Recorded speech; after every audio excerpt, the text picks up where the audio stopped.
política. Mañana comenzarán a tratar en comisión el proyecto del Ejecutivo que establece la devolución del IVA. La Comisión de Presupuesto y Hacienda de la Cámara de Diputados dará inicio al debate del proyecto de ley del Poder Ejecutivo que establece la devolución del IVA para los productos de la canasta básica para sectores con menores ingresos. La reunión de la comisión, que preside el oficialista Carlos Heller, se realizará mañana desde las 11 en el anexo C de la Cámara Baja. El proyecto, impulsado por el ministro de Economía Sergio Massa, ingresó el viernes pasado a la Cámara de Diputados y la intención del oficialismo es darle media sanción durante octubre. Internacional. Francisco reclamó seguridad para los migrantes que llegan a Europa. El sumo pontífice pidió garantizar la seguridad durante el viaje para quienes atraviesan el Mediterráneo y además reclamó a la comunidad internacional de compromisos concretos frente a los desafíos que plantean los procesos migratorios. Según Francisco, esto requiere conversión personal, solidaridad social y compromisos concretos por parte de los gobiernos a nivel local e internacional. En línea con el mensaje enviado a toda Europa, desde la ciudad puerto del sur de Francia, el Papa afirmó que no es tolerable que el Mediterráneo, una de las principales rutas migratorias, se convierta en una tumba. Deportes.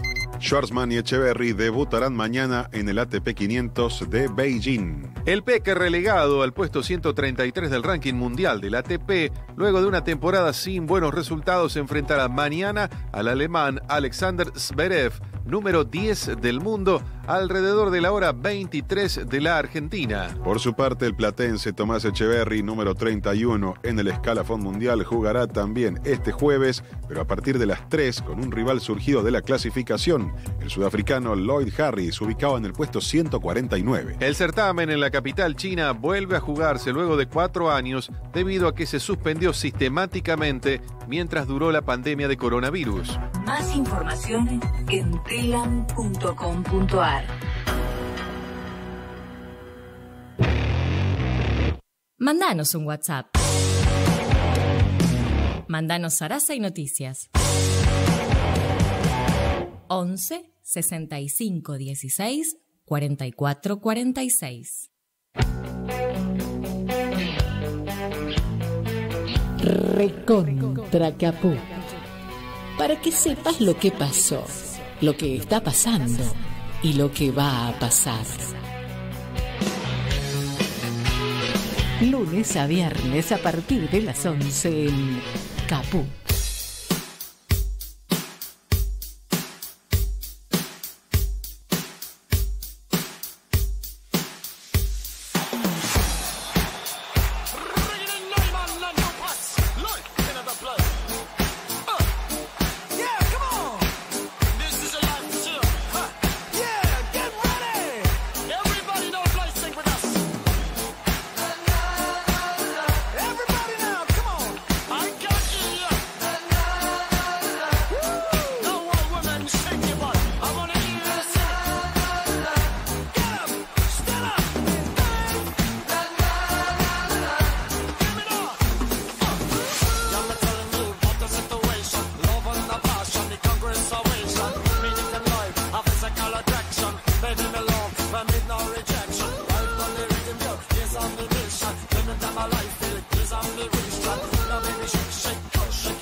Buen día. Buen día.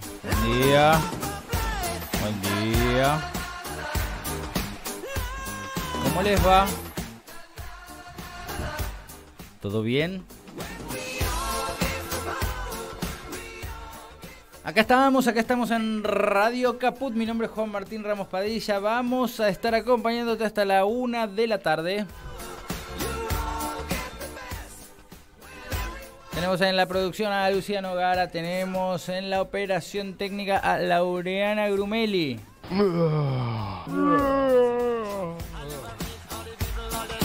Está bueno ese, ¿eh? El bostezo y la risa son contagiosos, ambos. Es verdad, sí.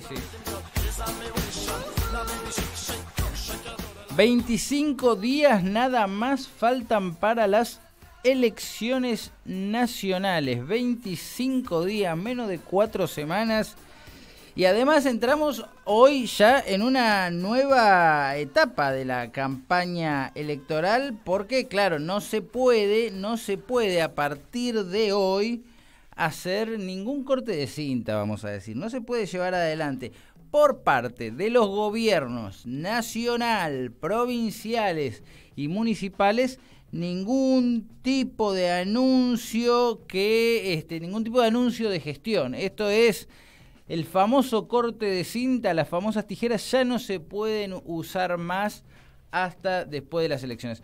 Con lo cual, esto que viene llevando adelante Sergio Massa de Unión por la Patria, de hacer una especie de gestión campaña, gestión, ministro candidato, candidato ministro, bueno, se acaba y a partir de ahora entramos, supongo yo, no lo sabemos, pero uno imagina que se ingresará ya más en un tipo de campaña más tradicional, ¿no? Es decir, los actos populares con mucha gente, recorrer el país, hablar con los ciudadanos y ciudadanas de cada punto de la República Argentina, sentarse con distintos gobernadores, generar acuerdos, generar alianzas, marcar rumbos determinados, pero bueno, lo que ya no se puede hacer, insisto, es esto que tiene que ver con el corte de cinta, ¿no? Así que ayer de algún modo tuvimos las últimas noticias en ese sentido, porque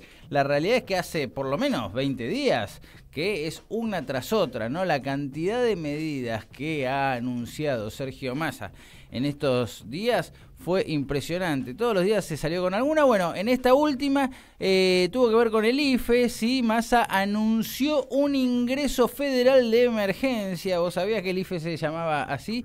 Ingreso federal de emergencia de 94.000 pesos, ¿eh? Nada despreciable, de los cuales se van a pagar 47.000 pesos en octubre y 47.000 pesos en noviembre.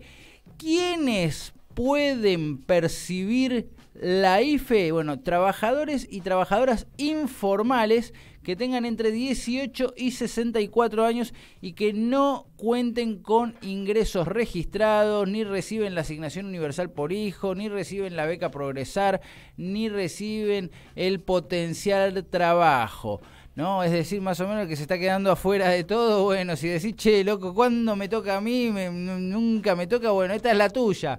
La inscripción va a estar disponible a partir de hoy a las 14 horas y va a estar abierta durante todo el mes de octubre. A ver, digo, si vos decís, esta no me toca a mí, es porque ya te tocó alguna en los días previos, porque o sos monotributista, o estás en relación de dependencia, o sos autónomo, o sos jubilado, o cobrás un plan social. Digo, en alguna tenés que haber encajado. Si no encajás, digo, asesorate, si no, no puede ser que no encajes en ninguna. No entiendo. Bueno, si no entendés, Mauricio, podés realizar este trámite a través del sitio web de ANSES, ¿sí? O de la aplicación Mi ANSES, todos los días de 14 a 22. A vos que te gusta llegar a tu casa a las 7 de la tarde para ver el Netflix, bueno, de 7 de la tarde hasta las 10 de la noche seguís teniendo tiempo, ¿no? Capaz a las 14, no sé si ya te levantaste de la cama o no. No me deja dormir. Bueno, tenés que contar con la clave de la Seguridad Social, con una cuenta bancaria y un CBU. Si no tenés, el banco te la tramita, explicó Fernanda Raberta, la directora del ANSES.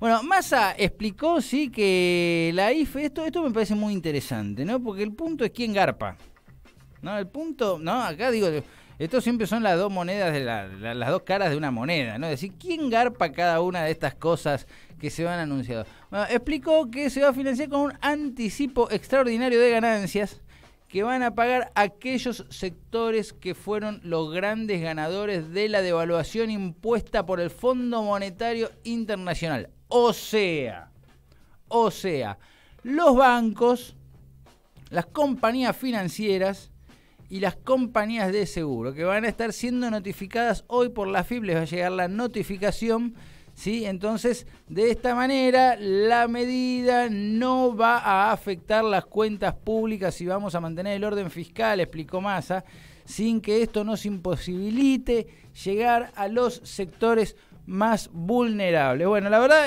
me gusta mucho esta segunda parte del anuncio, ¿no? Es decir, que se tomen medidas que hagan, que garpen los que tienen ahí, los que la tienen a la plata, ¿no?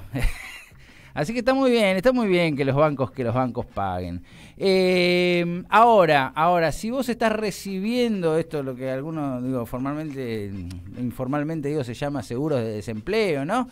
Si vos estás percibiendo una prestación por desempleo, vas a tener un bono extraordinario de 20 lucas, y 10 lucas un mes y 10 lucas el otro mes.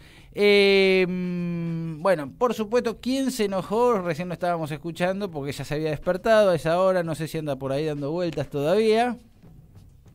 El niño Mauricio, como le dice Después no se quejen, Copani, ¿sí? Se quejó de las medidas económicas que viene tomando Massa, ¿no? Dice, cuidado con la inflación. Claro. Es culpa mía. Dice, de acá que entré en el gobierno no sé cómo van a hacer. Massa regala cosas que no tiene. Y luego se puso con... Mirá qué vocabulario florido que tiene Macri, porque se puso, arrancó con los adjetivos y empezó, dijo. Están desquiciados intelectualmente. Segunda, Massa es un cínico. Tercera, Massa ha quemado las naves.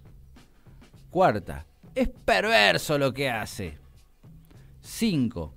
En cada esquina asuma una mentira. Sexta. Esta es la que más me gusta.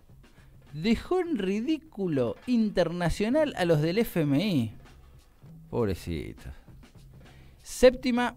No cumplió nada de lo que acordó. Bueno, eso fue todo y además lo dijo todo junto, así en una misma frase, Mauricio Macri quejándose de las medidas que viene tomando Sergio Tomás Massa en esta primera parte de la campaña electoral de cara a las elecciones.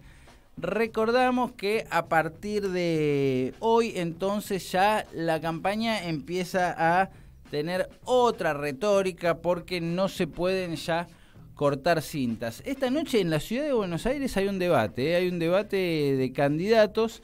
Se hace en el canal de la ciudad, me parece atinado que se haga en el canal de la ciudad porque el debate de candidatos a vicepresidentes se había hecho en TN. La verdad que está bueno que por lo menos se les quite el monopolio. En una época ya era algo establecido. Me acuerdo que todos los debates presidenciales de diputados, de concejales, de lo que fuera, se hacían en TN. Bueno, ahora ya no es así, pero el otro día cuando se hizo el debate de vicepresidentes, se hizo en TN. Hoy entonces, esta noche, vas a tener el debate de candidatos a jefe de gobierno de la ciudad de Buenos Aires, sí, en el canal de la ciudad.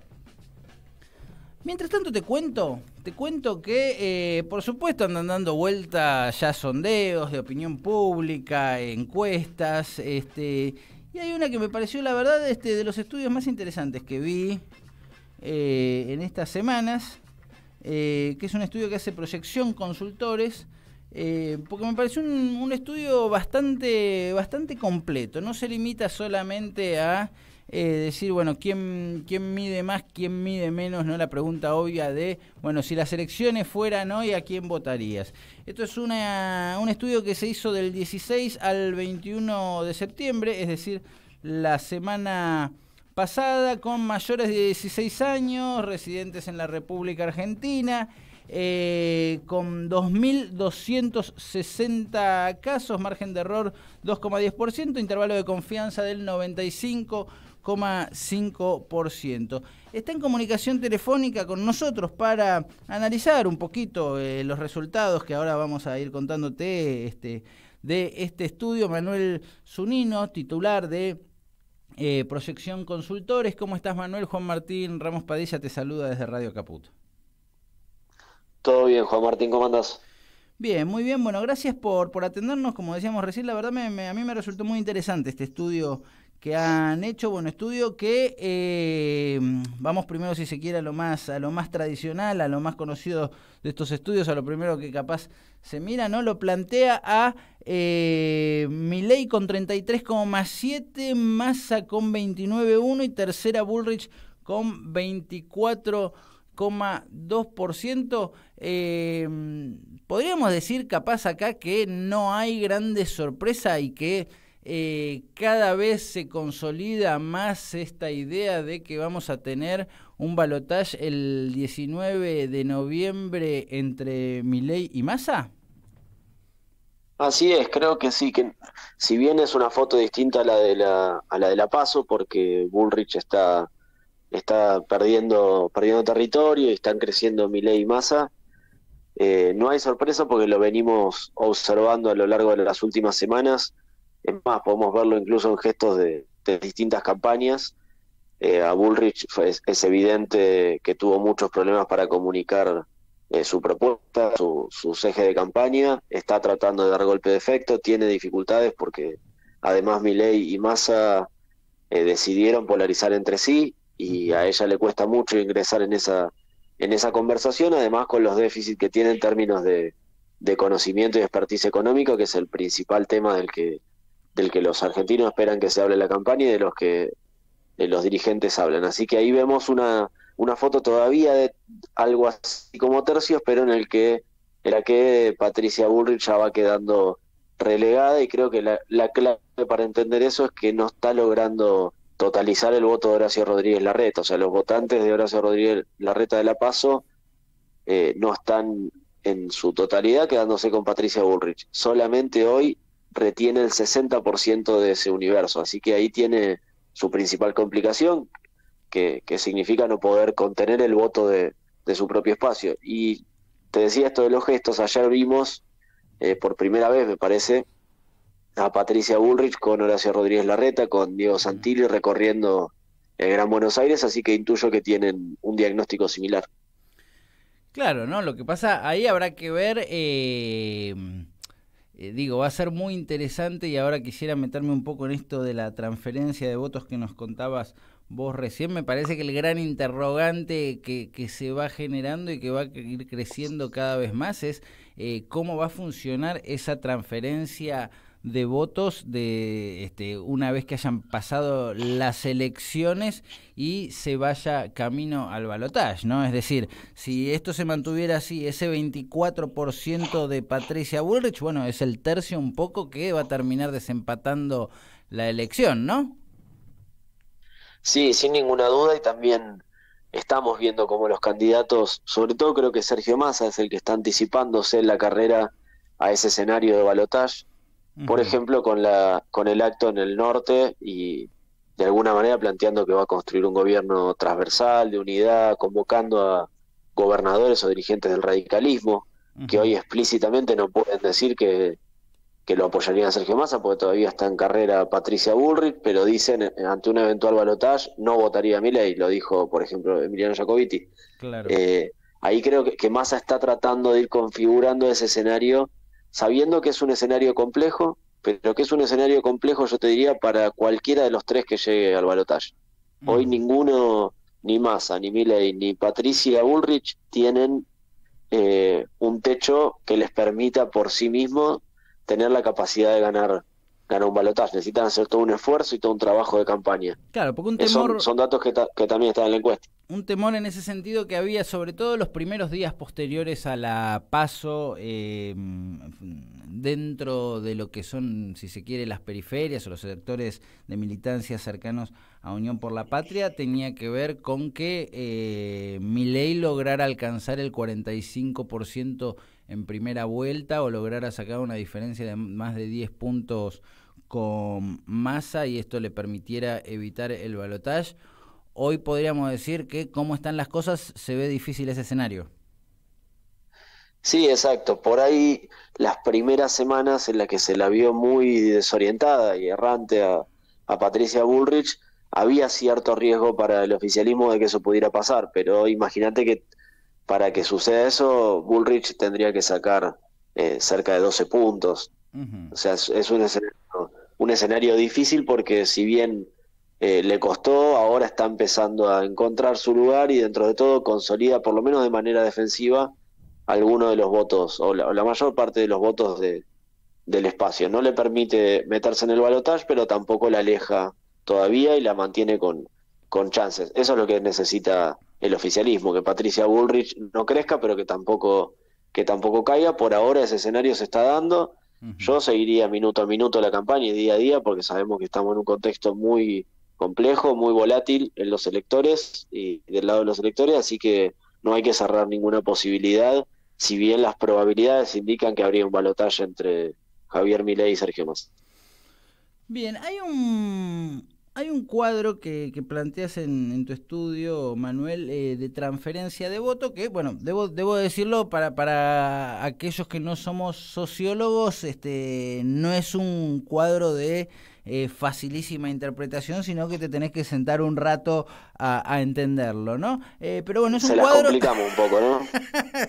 Sí, la verdad que la verdad que hay una me hiciste entretener un rato. Lectura de vertical, sí, porque yo pensé lo mismo.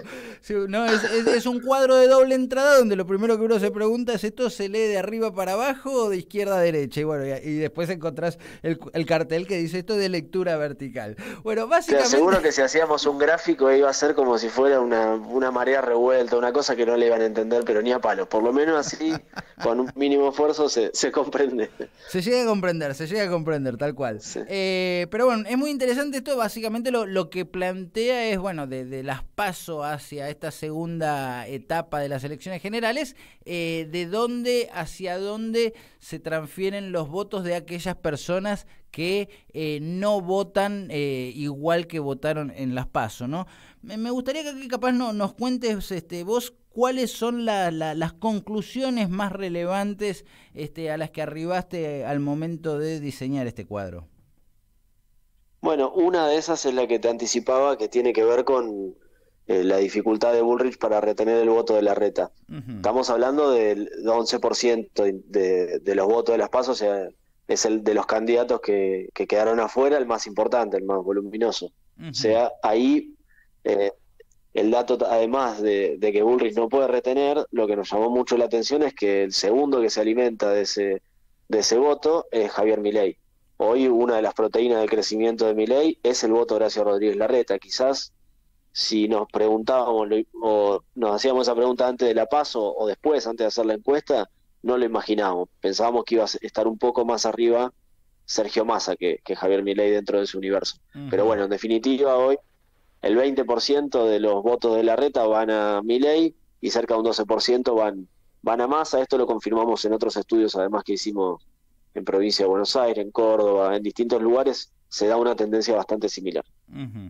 Bien, o sea que eso podríamos decir, sí, no es una buena noticia para Sergio Massa y para Unión por la Patria, ¿no? Porque de algún modo su gran desafío va a ser el de revertir esa tendencia.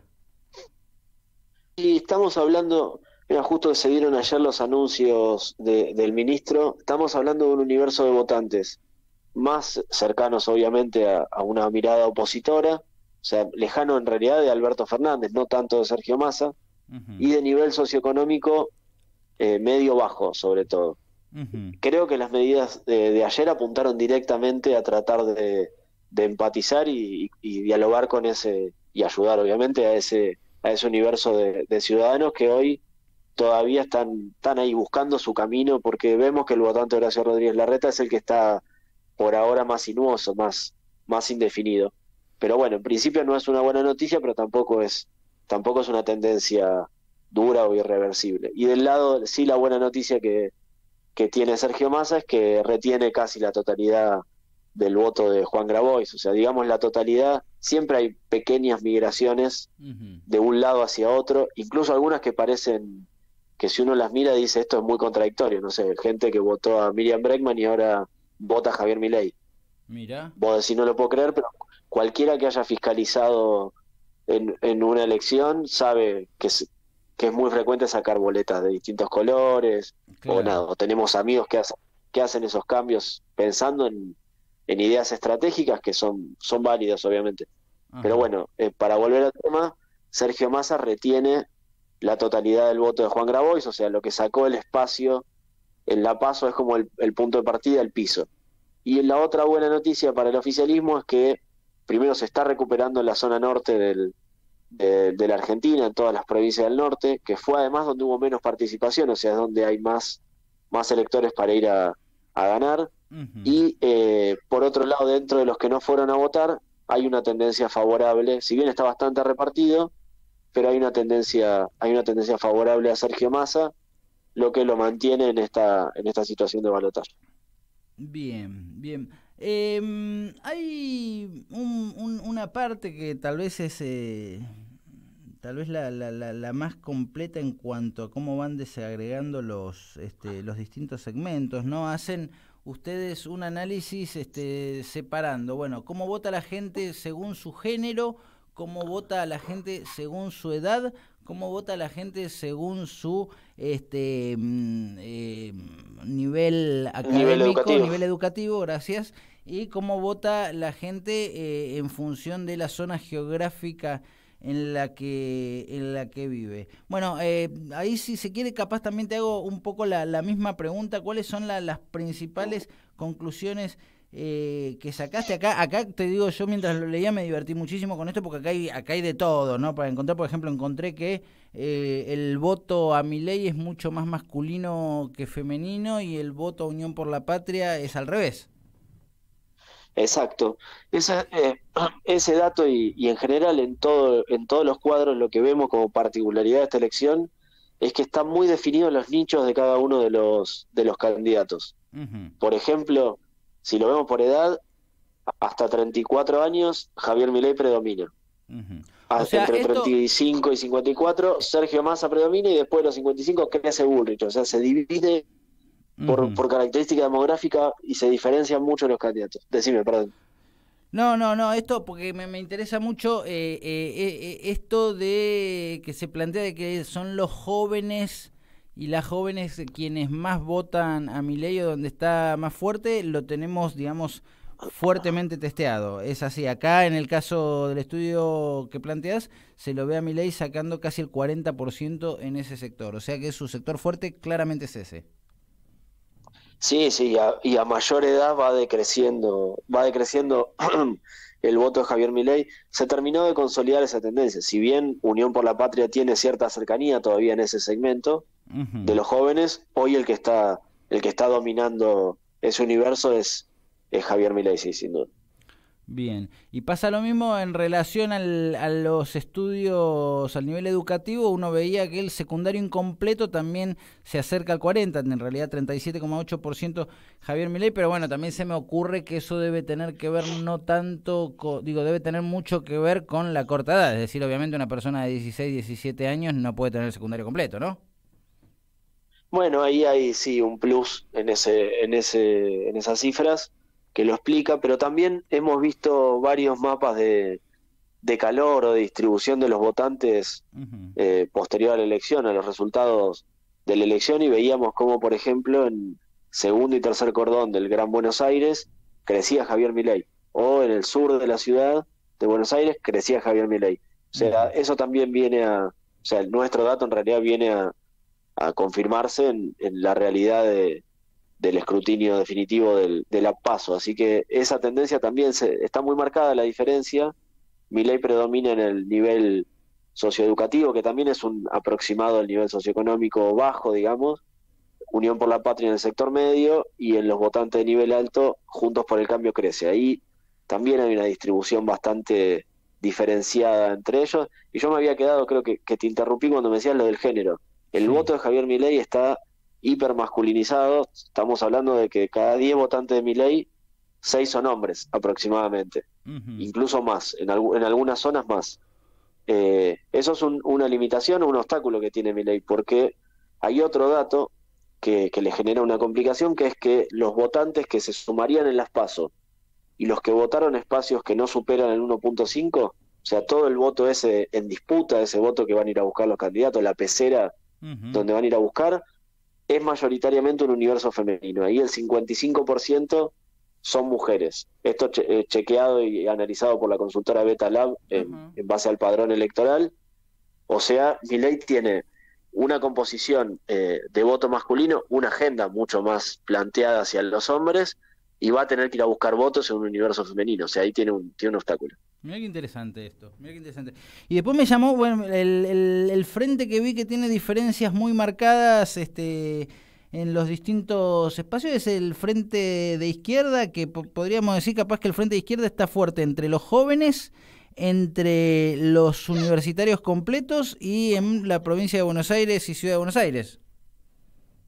Sí, exacto, y se confirma, sobre todo en términos regionales, se confirma que siempre hace buenas elecciones en ese lugar, por ejemplo, en La Matanza, centro del conurbano, de la tercera sección electoral, el distrito más voluminoso, siempre el Frente de Izquierda está en torno a los 4 o 5 puntos, ha hecho elecciones mucho mejores como la del 2021, así que sí, tiene ese predominio, y también, como decía, jóvenes y nivel socioeducativo alto.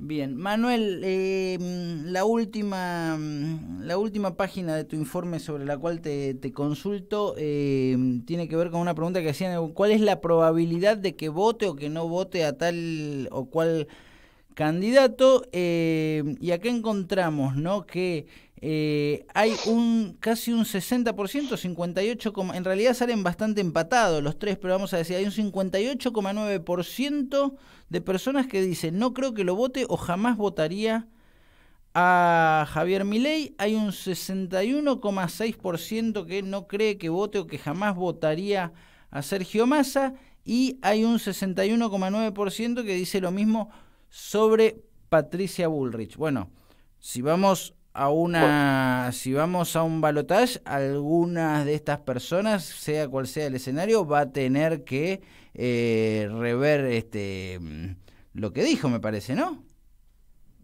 Exacto, y te sumo unas preguntas que no las publicamos, pero que las hacemos en la encuesta, son las hipótesis de balotaje. Les preguntamos a quién votarían si hubiera un balotaje entre las distintas opciones, y en los 3 escenarios posibles hay un 35% de indecisos o gente que votaría en blanco o que no iría a votar, así que eso complejiza mucho más poder analizar hoy qué pasaría en un balotaje. Yo creo que el balotaje sería, y no por ponerme el cassette, sería otro partido sin ninguna duda, un escenario bastante abierto. Yo no caigo en esos análisis que algunos hacen medio simplistas, de sumar el voto de Milei más el de Bullrich y decir ese es el voto opositor, gane quien gane, en cualquier circunstancia, en un balotaje. Me parece que está abierto el escenario. Vos mismo lo percibiste muy bien con el análisis que hacías de ese dato. 35% de indecisos o personas que no saben si irían a votar, decís. En un escenario de balotaje, vos le preguntás Bullrich contra Milei, o Milei contra Massa, o Massa contra Bullrich, en los 3 escenarios tenés un 35% que está indeciso, votaría en blanco, no iría a votar. O sea, de cada 3 personas, una hoy no tiene definido qué haría en esa circunstancia. Mirá vos, qué interesante. Vos sabés que hace un par de semanas, analizando números y elecciones pasadas, yo veía que de las PASO a las elecciones generales, en todos los casos, desde que existen las PASO, aumentó el nivel de participación en las elecciones, ¿no? Ahora nosotros en las PASO tuvimos un 70%, sería esperable que suba porque fue la tendencia desde que existen las PASO. Ahora, no hay muchos antecedentes en la Argentina para ver cuál suele ser el comportamiento en relación a el balotaje, porque hubo una sola vez un balotaje que se terminó llevando a la práctica, que fue el balotaje en el cual Alberto Fernández le ganó la elección a Mauricio Macri, pero bueno, en ese caso concreto fue casi idéntica, bajó apenitas, creo que menos de un punto, la participación en el balotaje respecto a la elección general. ¿Podría darse, se me ocurre, te pregunto, un escenario en el cual capaz baje un poco más? Es decir, muchas de estas personas que encuentran que su candidato se quedó afuera del partido decidan votar en blanco o no votar, y que entonces en definitiva las personas que hayan votado en la elección general, muchas de ellas, bueno, algunas de ellas mejor dicho, decidan no participar activamente en un balotaje. Algunas puede ser, pero también imagínate ese momento, el clima que puede llegar a generarse, la conversación social. Yo pienso ahora, posterior a la PASO, el nivel de conversación política que hay, o de politización respecto a la elección. Creo que todos estamos, y a todos los lugares donde uno va, están hablando más o menos del tema, es un tema recurrente. Imagínate el clima de un balotaje, cómo hace esa persona que quizás no está interesada para decidir no ir a votar. Claro. Puede que una parte lo haga, pero creo que también va a haber como una dinámica que va a empujar a que la gente termine tomando una decisión y dándole una utilidad a su voto, definiendo quizás por la opción menos mala de acuerdo a su parecer, pero bueno, haciendo algo en definitiva. Claro, clarísimo. Bueno, Manuel Zunino, entonces, gracias, la verdad, porque la verdad que es una herramienta muy, muy interesante para el análisis, este estudio que han hecho desde Proyección Consultores. Te agradecemos mucho también por esta conversación. Gracias a vos, Juan Martín, que tengas buen día. Igualmente. Muy bien, bueno, entonces este es un estudio, te decía al principio de la conversación, que fue hecho entre el 16 de septiembre y el 21 de septiembre, ¿no? La pregunta obvia de, bueno, ¿a quién votaría si las elecciones fueran hoy? La respuesta era 33,7% para Javier Milei, 29,1% para Unión por la Patria, para Sergio Massa, y 24,2% para Patricia Bullrich. Lejos después está con el 2,6% Juan Schiaretti y Miriam Bregman, el Frente de Izquierda, con el 2,3%. Todavía no lo sé, indecisos un 8,1%. Número que entiendo yo cuando falta un mes para las elecciones es habitual, ¿no? Es habitual que haya casi un 10% de personas que todavía no tengan definido su voto, y por supuesto ese sí es un número que se va achicando a medida que el día de las elecciones se acerca. 39 minutos pasaron de las 11 de la mañana y me parece, Laureana, que es un excelente momento para escuchar un poco de musiquita.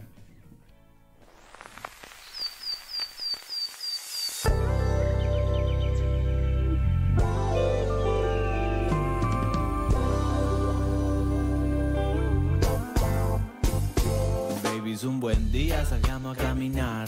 Te tocó la puerta, traje algo para enrolar. Vamos de la mano hasta la eternidad. Estoy llamándote, recordándote que salgamos de esta ciudad. Vayamos para otro lado con más privacidad. Partamos la sonrisa mitad y mitad. Escapémonos de esta realidad. Y al fin, tranquilo, estamos chill, pongamos unos vinilos. Quiero sentir, quítate el abrigo. Mirar de cerca tu ombligo, amemos a la vida. Hagamos una bebida. Ella me dice vamos arriba, porque ella es mi godiva. Hoy es un buen día, con ritmo y melodía. Buen día, para estar con vos. Hoy es un buen día, con ritmo y melodía. Buen día, para estar con vos. Hoy es un buen día.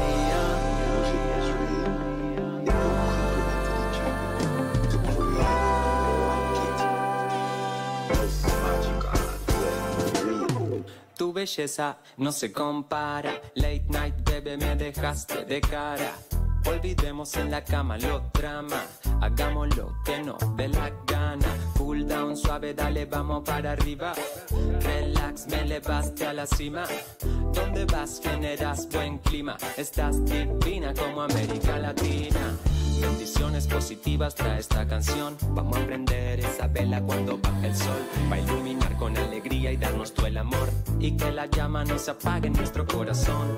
Chill out, nena, siempre pura vida. Hay química, pura oxitocina. Cuando te mueves todo mi universo gira. Esta canción es para vos, que tengas un buen día. Hoy es un buen día, con ritmo y melodía. Buen día, para estar con vos. Hoy es un buen día, con ritmo y melodía. Buen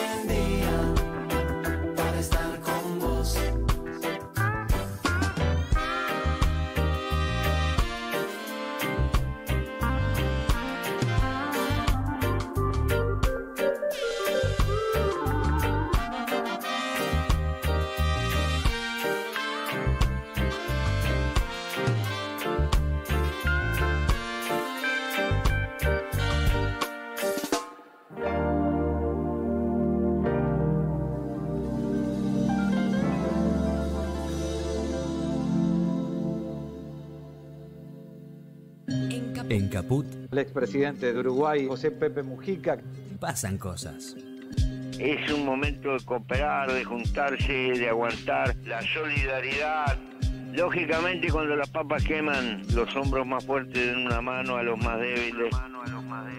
La solidaridad no es una cuestión de limosna espontánea. La solidaridad tiene que ser una política en este momento. Es momento de cooperar y creo que hay que llamar a que los hombros más fuertes den una mano a los más débiles. Radio Caput.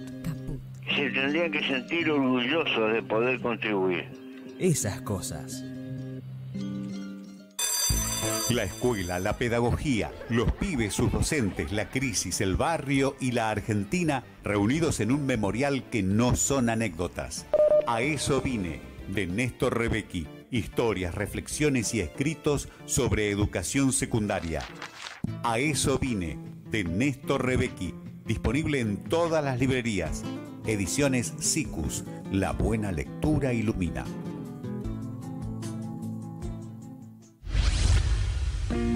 El partido se juega todos los días, pero los miércoles jugamos el alargue. Hay alargue. Entrevistas, informes especiales y el mejor análisis de la actualidad. Hay alargue. A veces hay que saber sufrir. Hay alargue. Miércoles 20 horas. En Capó. Telam. 78 años de historia avalan nuestro presente. Proyectan nuestro futuro. Telam. Tan nuestra. Tan argentina. www.telam.com.ar. Noticias. Economía. Abre la inscripción para trabajadores informales para recibir los refuerzos de ingresos. Las personas podrán cargar la solicitud a través del sitio de la Administración Nacional de la Seguridad Social y de la aplicación Mi ANSES a partir de las 14. La misma permanecerá abierta durante todo octubre y se podrá realizar exclusivamente a través de la página web www.anses.gov.ar o de la aplicación Mi ANSES todos los días de 14 a 22 horas. Los refuerzos que se pagarán en octubre y noviembre están destinados a trabajadores informales de entre 18 y 64 años de edad que no cuenten con ingresos registrados y que no perciban asistencia económica del Estado. Río Negro. Un profesor de una escuela técnica pública de Bariloche está entre los 50 mejores docentes del mundo. Se trata de Bruno Guillén, quien es técnico electromecánico, perito constructor y docente en el Centro de Educación Técnica número 2 Jorge Newbery. Guillén está entre los finalistas que participan por el premio de $1 millón organizado por Fundación Barkey en colaboración con la UNESCO y en alianza con la organización filantrópica Dubai Cares. Guillén impulsa un proyecto educativo con el fin social en el que sus estudiantes diseñan e imprimen en 3D dispositivos de ayuda para personas con artritis reumatoide. Fútbol. Por la semifinal de la Copa Sudamericana, Defensa y Justicia visita a Liga de Quito. El partido se jugará desde las 19 horas Argentina en el Estadio Rodrigo Paz Delgado en Quito. Será arbitrado por el brasileño Rafael Claus y televisado por ESPN. El ganador de este cruce se medirá en la final con el vencedor de la llave entre los equipos brasileños Corinthians y Fortaleza, que anoche empataron 1-1 en el partido de ida jugado en San Pablo. Más información en telam.com.ar. ¿Querés arrancar la mañana bien informado? Infosiberia, las noticias en tu celular. Mandá un mensaje de WhatsApp al 11 3205 8813 y recibilo gratis todas las mañanas. Soy muy tímida. Ok. Radio Caput. Radio Caput. Estás escuchando Caput. Radio Caput. Radio Caput. Te comunicas con nosotros al 11 65 16 44 46. Radio Caput. Recontra Caput.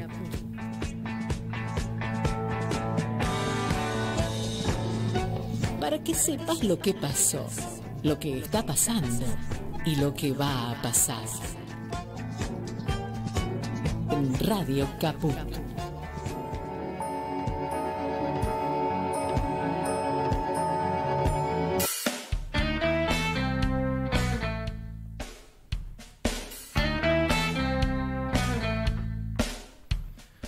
48 minutos pasaron de las 11 de la mañana y me pasó con esta noticia que cuando la leía yo decía, no, esto no, leí bien lo que está bien esto que dice acá. Y claro, Néstor Espósito nos contaba que Brenda Uliarte, que es la expareja de Fernando Sabac Montiel, que está detenida. Fernando Sabac Montiel es el que gatilló, el que intentó dispararle, que le disparó pero que no salió la bala a Cristina Fernández de Kirchner. Bueno, dijo ella que él tenía vínculos con Revolución Federal y dijo una serie de cosas en relación a él que me parecieron muy muy fuertes. Así que para contarnos un poco qué es lo que está pasando y qué es lo que dijo Brenda Uliarte, está justamente en comunicación telefónica con nosotros Néstor Espósito. ¿Cómo estás, Néstor? Hola, Juan Martín, ¿cómo va? Bien, ¿Cómo ¿vos? anda eso? Bien. Bueno, bien. Te decía, la verdad que me llamó la atención entonces esta noticia. No sé si nos podés contar un poco qué fue lo que dijo Brenda Uliarte en su declaración. Sí, vamos a ponerlo en contexto para que se entienda. Brenda Uliarte cambió de abogado hace algunos meses. Uh-huh. Tenía un defensor oficial, Gustavo Colman, Uh-huh. con el cual ella no estaba conforme.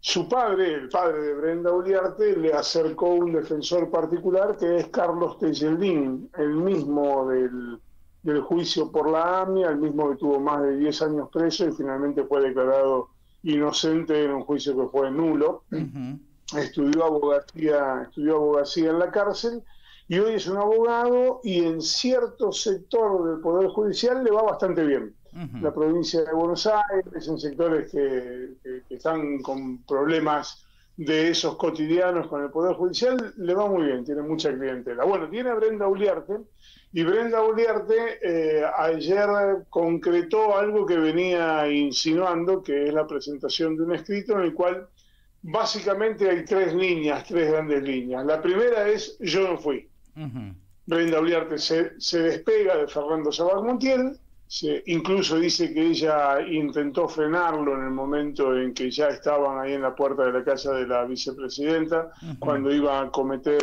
el intento de magnicidio, y que Sabac Montiel persistió y le dijo que ella era una cobarde. Entonces ella uh-huh intenta despegarse como estrategia de defensa. O sea que ella sabía pero quiso impedirlo. Sí, que ella en realidad sabía, pero pensó que era una broma. Que Sabac Montiel dice, en algún momento del escrito dice, él se hacía muy el guapo con los demás, pero después a la hora de los bifes no pasaba nada, uh-huh, y que ella pensó que esto era parte de eso, de esas bravuconadas de Sabac Montiel. Esta es una primera línea. Bien. Hay una segunda línea que me parece que es la más relevante de todo esto, que es cuando Brenda Uliarte vincula a Sabac Montiel con la agrupación fascista Revolución Federal. Uh-huh. Dice concretamente que Sabac Montiel tenía vínculos con Revolución Federal, que iba a las marchas, pero además dice que le pagaban para ir a esas marchas. Uh-huh. Nosotros hemos contado en Info Siberia y venimos contando cada vez que tenemos la oportunidad una suerte de línea de tiempo que marca cómo cada vez que desde Caputo Hermanos se le pagaba a la carpintería del líder de Revolución Federal, Jonathan Morel, uh-huh, por esos supuestos trabajos de carpintería para un edificio en Vaca Muerta, 2 o 3 días después había alguna de las manifestaciones de la Revolución Federal. Uh-huh. Marcha de las Antorchas, guillotina, scratch en la Quinta de Olivos o en la Casa de Gobierno. Hay una secuencia casi, te diría, cronológica que ordena pago, actividad de Revolución Federal, pago, actividad de Revolución Federal. Entonces, bueno, ahí hay una fuente de financiamiento y aparece por primera vez Sabac Montiel vinculado con Revolución Federal. Y la tercera línea es Gerardo Milman. Antes de ir a la tercera y de ir a Gerardo Milman, me gustaría capaz de tenerme un poquito más en la segunda, porque claro, al día de hoy Revolución Federal es una agrupación que es investigada no por tener alguna vinculación, corregime, ¿no? Porque no lo tengo del todo claro, no por tener alguna relación con el intento de magnicidio, sino por haber llevado adelante acciones como amenazas y ese tipo de cosas, ¿no? Es decir, ¿qué se investiga, qué se le achacaba hoy a Revolución Federal desde el punto de vista jurídico? Porque desde el punto de vista político sí claramente, o sociológico si se quiere, desde un primer momento se viene diciendo, bueno, a ver, hubo alguien que disparó del gatillo, pero hubo un sector que vino generando un escenario que incrementaba y empujaba al aumento de la violencia y que generaba las condiciones como para que algo así ocurriera. Para Comodoro Pi, las actividades de Revolución Federal no tienen nada que ver con el intento de magnicidio de Cristina, pese a que los abogados de la querella de la vicepresidenta todo el tiempo mostraron supuestos puentes entre una causa y la otra, y decían que esto se tenía que investigar todo junto. Para Comodoro Pi no tiene nada que ver una cosa con la otra, y de hecho los dos expedientes tramitan hasta ahora por separado. Uno lo tiene la jueza María Eugenia Capuchetti, bueno, ahora lo elevó a juicio oral y público, y el otro lo tiene el juez Marcelo Martínez de Giorgi, con 4 de los imputados de Revolución Federal por delitos menores que tienen que ver con intimidación pública, amenazas, ante el juez Marcelo Martínez de Giorgi, con procesamientos confirmados. Lo que aparece ayer claramente es una de las imputadas por el intento de homicidio contra Cristina, diciendo que le disparó en la cabeza tenía vínculo con aquellos. Esta es la primera vez que aparece algo tan taxativo y tan fuerte en el expediente, el relato de alguien que dice, sí, nosotros íbamos a las marchas, teníamos vínculos con ellos, a Sabac Montiel le pagaban para que fuera a las marchas y él me llevaba a mí. Acá hay una vinculación. Y ahí aparece, bueno, cuando hablan del financiamiento, de quién les pagaba, ahí aparece Gerardo Milman. ¿Y aparece de qué manera? Aparece porque Brenda Uliarte dice, yo escuché, se decía, sin una fuente muy precisa, que Milman financiaba o le pagaba a personas para que fueran a las manifestaciones de Revolución Federal para generar disturbios frente a la casa de la vicepresidenta, que es el escenario donde finalmente terminó ocurriendo el intento de magnicidio. Claro. Y dice además que ella escuchó una conversación entre Sabac Montiel y una tal Carolina, y cuando le preguntó, Brenda Uliarte y Sabac Montiel tuvieron una relación de pareja, cuando le preguntó, che, ¿quién es esa Carolina?, como si fuera una escena de celos, Sabac Montiel le respondió, es la secretaria de un amigo que me está dando una mano. Pueden ser cientos de miles de Carolinas diferentes. Claro, te iba a decir, es un nombre muy común. Y además debe haber unos cuantos miles de Carolinas que además son secretarias. Pero da la casualidad que una Carolina, Carolina Gómez Mónaco, ex Miss Argentina, es secretaria y es secretaria de Gerardo Milman. Entonces, en ese conglomerado, esa línea de tiempo, son demasiados indicios como para mirar para otro lado. Bueno, esto es lo que presentó finalmente ayer. Uno podría decir, ¿y por qué lo hace tan tarde? Bueno, ahí Brenda Uliarte explica en el párrafo final que no tenía confianza en su defensor oficial. Sabac Montiel dice lo mismo, tiene otro defensor oficial y él también dice, no tengo nada de confianza en mi defensor oficial.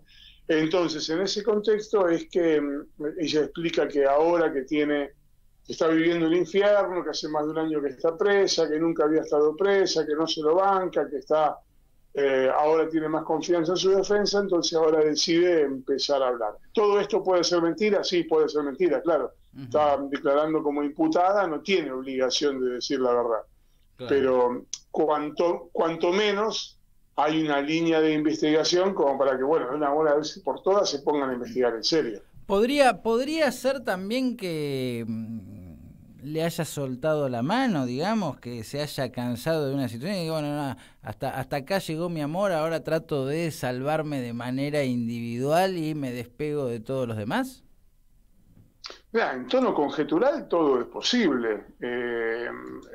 Que me entiendo que a esta altura de cómo están planteadas las cosas y a medida que se empieza a acercar el juicio oral y público, que probablemente sea en el primer semestre del año que viene, y hablando del juicio oral y público por el intento de asesinato, cada uno empiece a delinear su estrategia, porque cualquiera que termine condenado ahí podría llegar a pasar entre 15 y 25 años en prisión. Claro. Y no es un chiste. Una cosa es hacerse el piola cuando tenés la posibilidad de salir rápidamente, y otra cosa es saber que los próximos 15, 20, 25 años los tenés adentro. Entonces, cada uno empieza a delinear una estrategia de defensa diferente. Y es allí donde, por lo general, termina ocurriendo que el menos culpable termina contando parte o gran parte de la verdad. Podría ser también eso, podría también ser ese el escenario. Bien, ahora, con todo esto que nos contás, para ir terminando, Néstor, ¿qué tan probable crees que es que termine resultando condenado en algún aspecto Milman? Porque digo, el nombre de Milman viene dando vueltas acá hace rato, pareciera ser que hay cada vez más elementos, pero por otro lado uno de repente mirándolo desde afuera olfatea a veces que esto termina con cierta impunidad. A ver, ¿cuántas posibilidades hay que Milman termine condenado? De 1 a 10, como en el Chinchón, menos 10. Menos 10, ok, te la jugaste con la respuesta. Hoy, sí, claro, no, olvídate, es más, Milman ni siquiera está imputado en la causa. Más allá de los ingentes esfuerzos que viene haciendo la querella por decirle, che, mirá, está todo esto para investigar. Lo cierto es que hay un blindaje no solo en torno a él, sino en toda la periferia del ataque, que hoy hace virtualmente imposible. A lo mejor dentro de 6 meses Milman cae en desgracia política, le sueltan la mano de su propio partido, deja de tener una protección en Comodoro Pi a través de los operadores históricos que ha tenido Juntos por el Cambio, también a través del radicalismo, palo de que él proviene, y entonces la bocha puede cambiar, pero la verdad es que hoy, si yo tuviera unos mangos que me sobraran en el bolsillo y pudiera ir a una casa de apuestas, diría que Milman no va a ser ni siquiera juzgado por este episodio. Ok, estás muy fullero últimamente, diría la vicepresidenta. Pero vos sabés que yo no juego a nada, pero a nada juego, en serio. A lo sumo al truco con mi hijo. Ok, no, muy fuerte esto que decís, Néstor, porque digo, uno piensa al final el Código Penal no tiene nada que ver con esto que estamos conversando, ¿no? O sea, termina resultando todo más político que otra cosa. Mira, Juan Martín, tené presente siempre cuando hables de este Poder Judicial en la Argentina, una máxima a mí me enseñó hace muchos años, me enseñó un juez, pero hace muchos años, yo recién arrancaba a ser judiciales, y me dijo, mira, las leyes dicen lo que los jueces quieren que diga. Y esto es así, aplica a rajatabla te diría, en la mayoría de los casos. Había otro juez,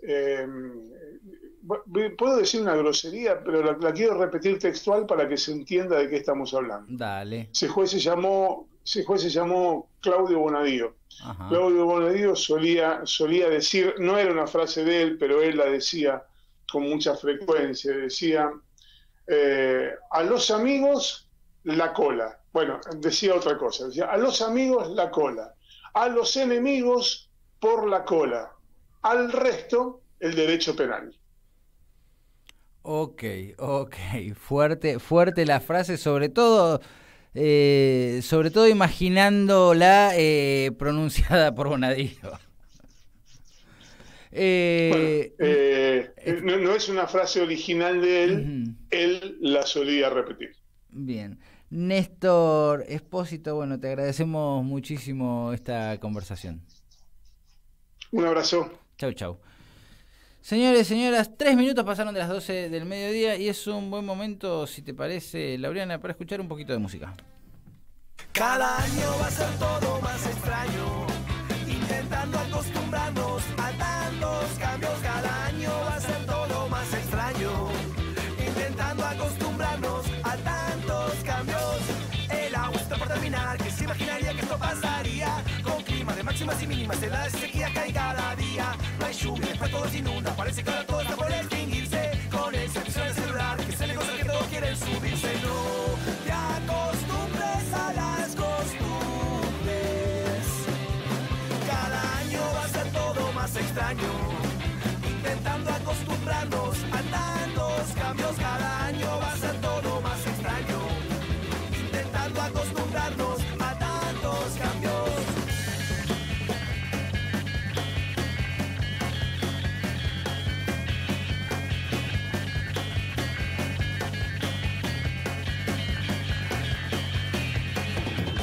Los padres nunca están en casa, trabaja la familia entera todo el día. La plata igual no les alcanza y todos los abuelos a sus nietos crían. Y si hablan de cocinar, pasamos de la leña hasta el microondas. No hay tiempo para hacerlo en casa, comemos solamente comida chatarra. No te acostumbres a las costumbres, cada año va a ser todo más extraño, intentando acostumbrarnos a tantos cambios. Cada año va a ser todo más extraño, intentando acostumbrarnos a tantos cambios. El vivido, el conocido. Cambiamos, damos, nos transformamos, evolucionamos. Nos reformamos, nos modificamos, nos convertimos y nos reinventamos. Cada año va a ser todo más extraño, intentando acostumbrarnos a tantos cambios. Cada año va a ser todo más extraño, intentando acostumbrarnos a tantos cambios.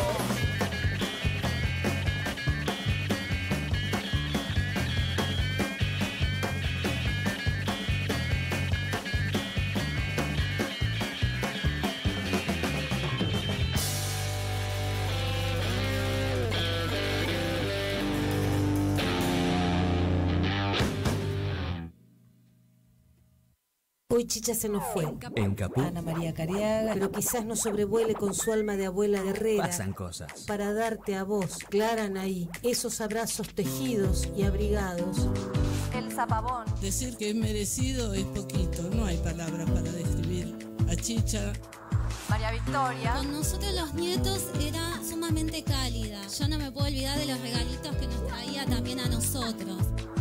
Eve de Bonafini. Para mí fue una hermana, una amiga, una compañera. No sé por qué la vida nos juntó, pero nos pusimos de acuerdo en muchas cosas. Juan Martín Ramos Padilla. Esa placa que vamos a descubrir con el nombre de Chicha Mariani no es algo decorativo, pero es la asunción de un compromiso de defender las causas populares.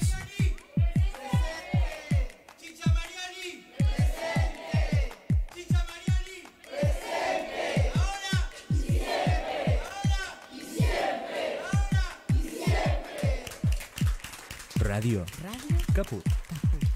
Hable bajo, pero hable, no se case. Esas cosas. Telam.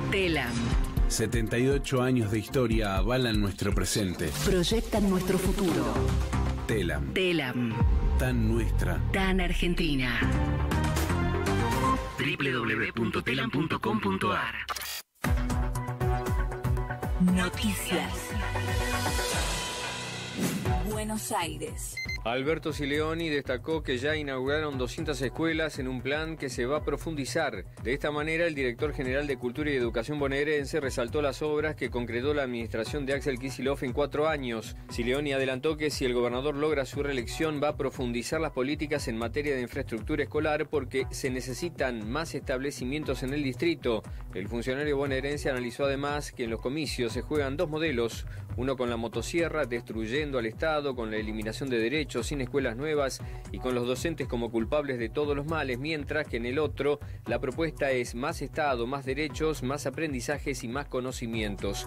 Sileoni recordó que además de las 200 escuelas nuevas, este año se terminarán una veintena más, pero que también se hicieron 6.000 obras de todo tipo en toda la provincia y se construyeron unas 800 aulas nuevas.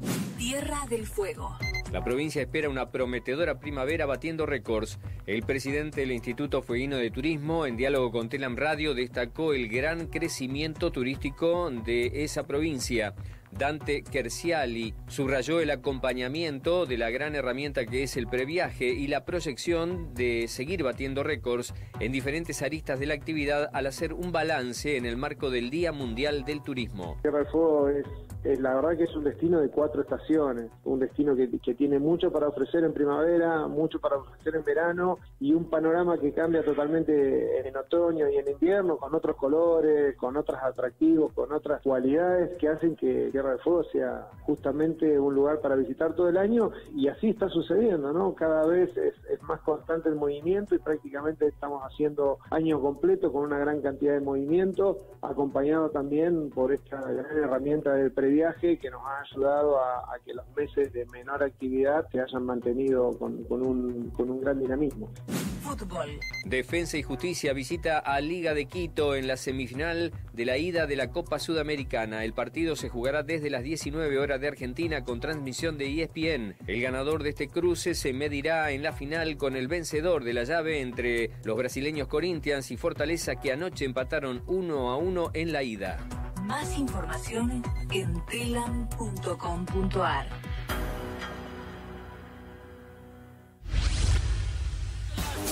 Para que sepas lo que pasó, lo que está pasando y lo que va a pasar.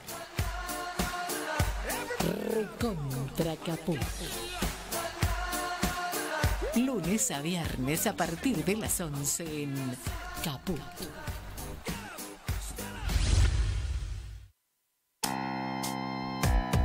Hoy brindo con este vino a tu salud. Dejamos para el gorila que se tome el extra brut. Este pueblo no se inmuta y no se va a quedar en mood. Cuanto más quieren callarnos, más desatan el alud. Aludidos sean todos aquellos libres del sur. Subalternos de mañeto, decreto su ineptitud. La teoría del derrame ya quedó en el ataúd, porque es tiempo de la patria en toda su magnitud. Ustedes los monigotes fugan a otra latitud. Los lingotes y este trote en tan poca longitud van a terminar logrando que la inmensa multitud, al no cambiar su actitud ante la vicisitud, haga la solicitud y consuma exactitud de que por su bicisenda se vayan a la reputación de delincuentes carentes de virtud. Las voces de la gente acá en Radio Caput. Los millonarios gritan fuera y los que están acá quieren entrar. Recontra Caput. Lunes a viernes a partir de las 11 en Caput.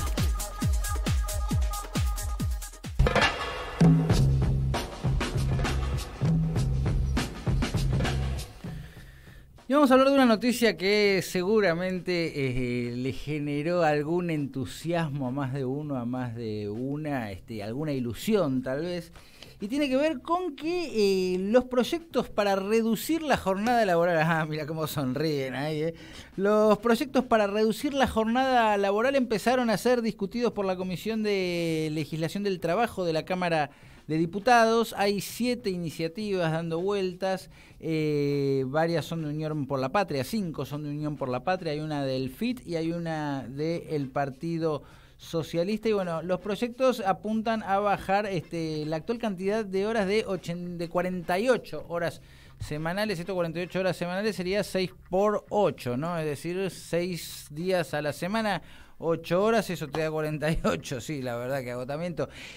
Para hablar un poquito del tema, está en comunicación telefónica con nosotros una de las personas que estuvo laburando en la presentación de proyectos, de algún proyecto en esta línea, que es Luis Federico Padín. Él es abogado laboralista e integra la corriente de abogados laboralistas 7 de julio. ¿Qué tal, Luis? Juan Martín Ramos Padilla te saluda desde Radio Caput. ¿Cómo estás, Juan Martín? Un gusto saludarte, che. Bueno, todo por ahí? El gusto es nuestro. Bueno, nos gustaría, la verdad, es un tema más que interesante por varios aspectos, ¿no? Me gustaría, capaz, si te parece, que nos cuentes un poco en qué consisten estas iniciativas, bueno, y cuáles son los fundamentos, cuáles son las motivaciones para empezar a pensar en la reducción de la jornada laboral. Bien, bueno, a ver, los distintos proyectos de los que vos mencionabas recién, en todos los casos proponen una reducción de la jornada de trabajo. En Argentina venimos rezagados en la materia. Tengan en cuenta que esta jornada máxima a la que apuntabas recién, de las 48 horas semanales y las 8 horas diarias, figura o fue impuesta por una ley de 1929, la ley 11.544, es decir, que estamos hablando de que estamos próximos a cumplir 100 años de nuestra ley de jornada. Ok. O sea que evidentemente este es un tema donde no puede haber la menor duda de que teníamos una asignatura pendiente en términos de modernizar la normativa laboral, pero acá sí, hablando de modernización de la normativa en función de los intereses de los trabajadores y las trabajadoras. Que a veces cuando se habla de modernización uno se asusta un poquitito porque lo que viene es la reducción no de la jornada laboral, sino de los derechos de los trabajadores y las trabajadoras. Bueno, en este caso va en otra línea, y es interesante además que vaya en otra línea en este contexto donde buena parte de los distintos espacios políticos justamente lo que pregonan y forma parte de la plataforma electoral, sorprendentemente, es la disminución de los derechos de los trabajadores y las trabajadoras. Entonces, que haya una iniciativa que justamente vaya en otra línea absolutamente disímil, que tiene que ver con el reconocimiento de derechos, no la destrucción de derechos, es un motivo de celebración. Bien. Veo que hay ahí, entre los proyectos que se han presentado, bueno, hay algunas diferencias, ¿no? Entiendo que hay algunos proyectos que plantean una jornada máxima de 40 horas, hay algunos que plantean una jornada máxima de 36, entiendo que en el caso, por ejemplo, del FIT, plantearon una jornada máxima de 30 horas semanales. ¿Cómo sería ese tema? Bueno, hay sí diferencias entre los distintos proyectos, justamente la que vos señalás. 40 horas, 36 horas semanales, y en el caso del FIT, 6 horas diarias, pero 30 horas semanales.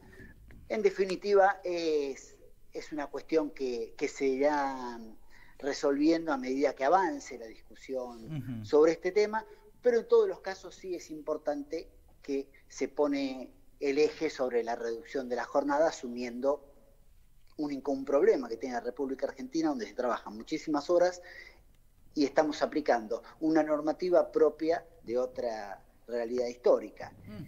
En definitiva, además esto es importante a la hora de las discusiones que se tienen, porque es cierto que los sectores identificados con el paradigma empresarial sistemáticamente se van a oponer a todo lo que sea el reconocimiento de los derechos para los trabajadores y las trabajadoras. Siempre, es de manual, es un tanto incomprensible, porque mucho más aquellos empresarios vinculados al mercado interno, donde mayores derechos de los trabajadores, mayores salarios de los trabajadores, es mayor consumo, pero así todo hay una cuestión de cierta lógica empresarial que, insisto, es a veces incomprensible, y para incomprensible, si no, basta con escuchar al representante de la Unión Industrial Argentina, de las cuestiones que planteaba, que tiene que ver con cierta estrechez de miras en términos de... Claro, de lo que es el avance de leo los derechos para de los quienes no lo escucharon textualmente algo de lo que dijo. Te referís a Julio Cordero de la UIA, dijo, de la Unión Industrial Argentina, dijo: yo limito la jornada para que trabaje menos. ¿Para qué? O sea, ¿está mal trabajar? ¿Estamos en contra del trabajo? ¿Para qué? ¿Para ir afuera a hacer qué? Por supuesto, la vida familiar es absolutamente importante, pero esto ya se debatió internacionalmente. El límite dispuesto por la Organización Internacional del Trabajo es de 8 horas diarias o 48 horas semanales. Esto dijo Cordero. Claro, entonces, es bueno lo que dijo Cordero, que fue importante que estuviera ahí, porque siempre se enriquecen las discusiones cuando hay miradas contrapuestas. Y claramente es lo que piensa un sector muy importante del empresariado. ¿Para qué? Entonces, en ese escenario, dos cuestiones. Primero, es cierto que en el año 1919, es decir, 100 años atrás, más de 100 años atrás, la OIT en el convenio número 1 estableció una jornada máxima de 48 horas. Pero pasaron 100 años, no es poco. Y además, ya en 1935, después nosotros asumimos con la ley de 1929, tomamos esta jornada de 48 horas semanales. Pero después la propia OIT en 1935 empieza a promover una reducción de la jornada a 40 horas. Esto a través de un convenio que es el 47 de la OIT, lo que pasa es que Argentina no lo ratifica. Después el mismo organismo internacional, la OIT es la Organización Internacional del Trabajo, el mismo organismo internacional en el año 62, a través de una recomendación, que es la 116, otra vez va en la misma línea de reducción de la jornada. Entonces esto que plantea el representante de la UIA, de que no, ya está, ya lo discutimos, a otra cosa, ya está cerrada esa discusión, bueno, no, en absoluto, nosotros creemos en el avance del derecho social.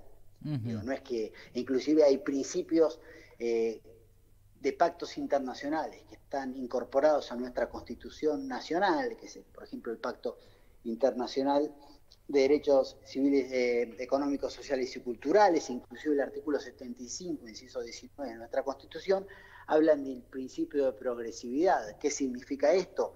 Avanzar en los derechos, no retroceder, sino ir avanzando. No es que me cristalizás algo que se cerró hace 104, 105 años atrás y ya está, no podemos pedir más. No, vamos por más, por supuesto.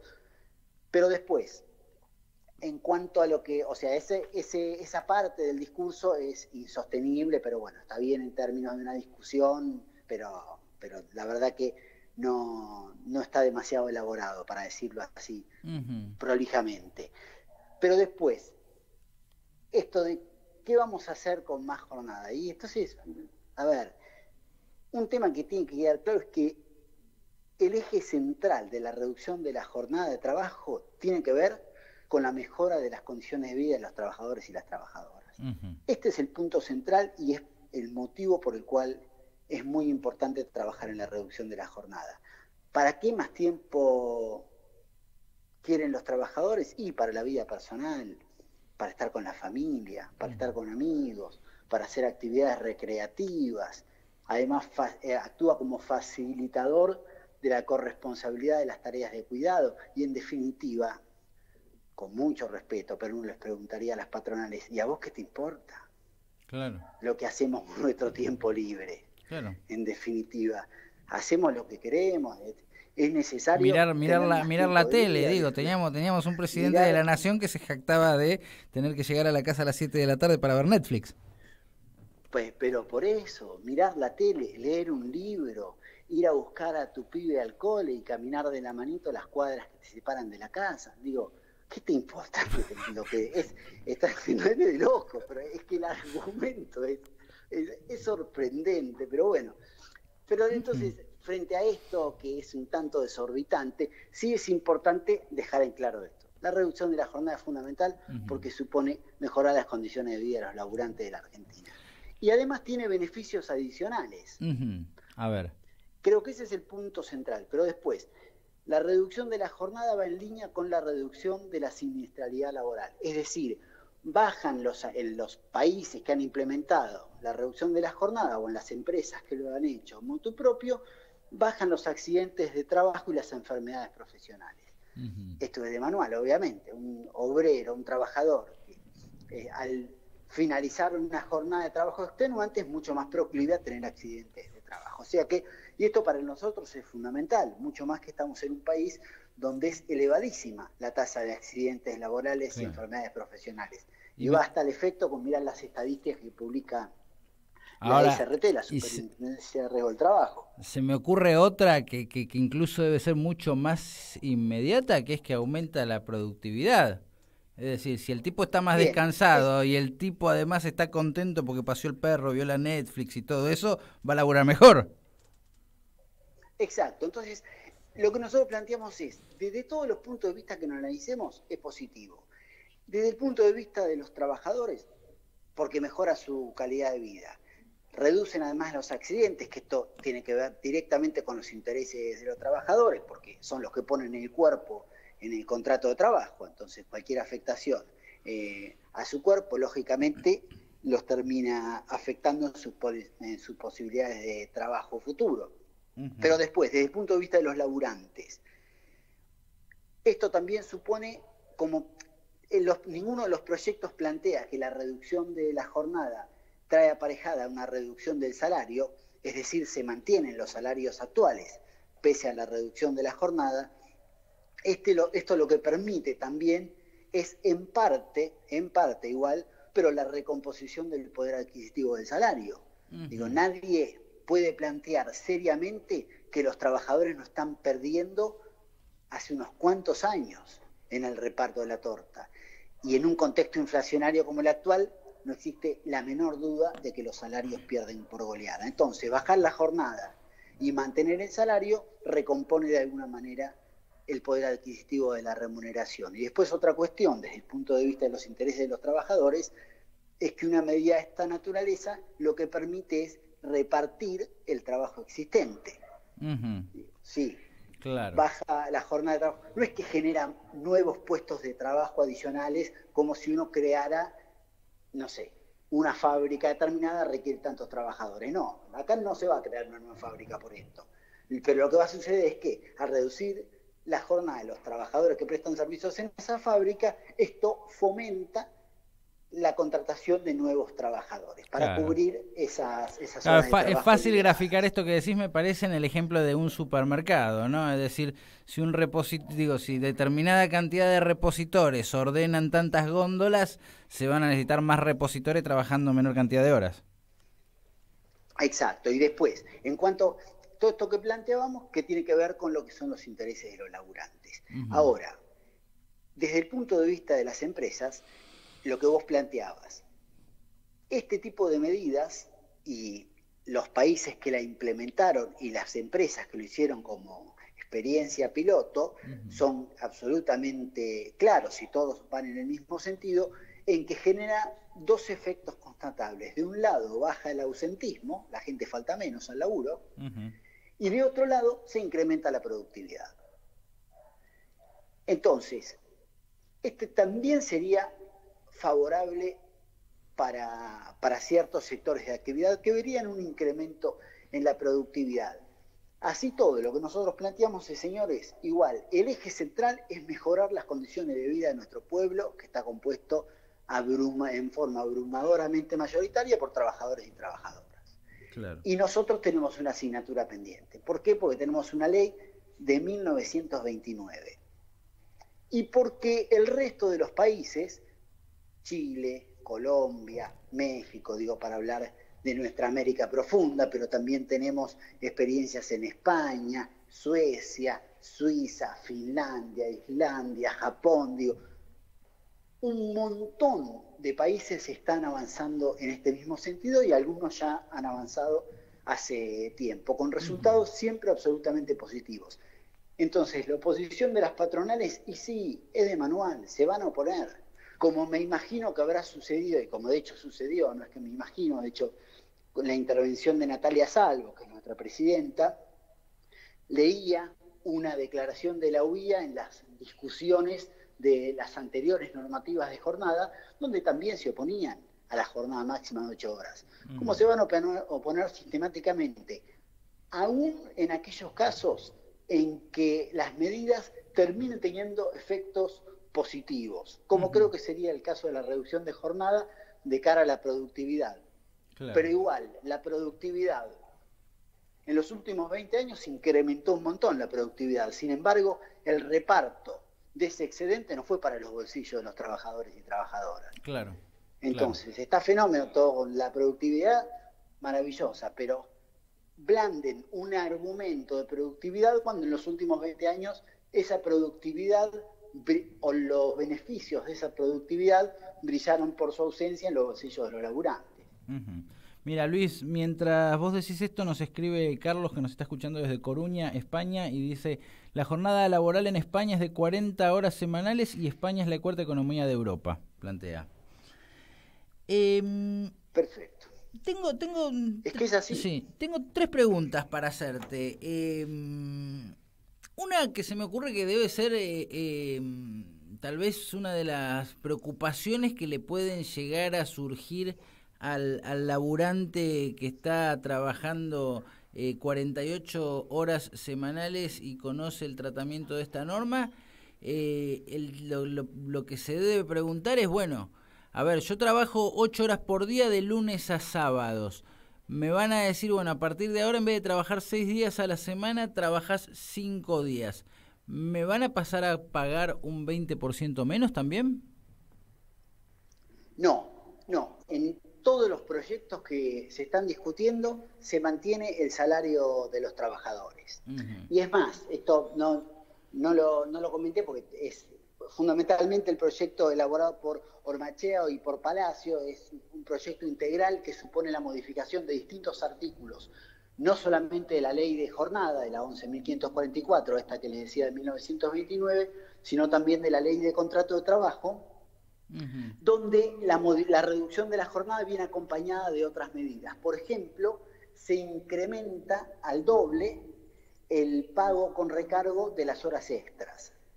Y también se limita la cantidad de horas extras que los empleadores se encuentran autorizados a llevar a cabo. ¿Por qué? ¿Cuál es la idea de esto?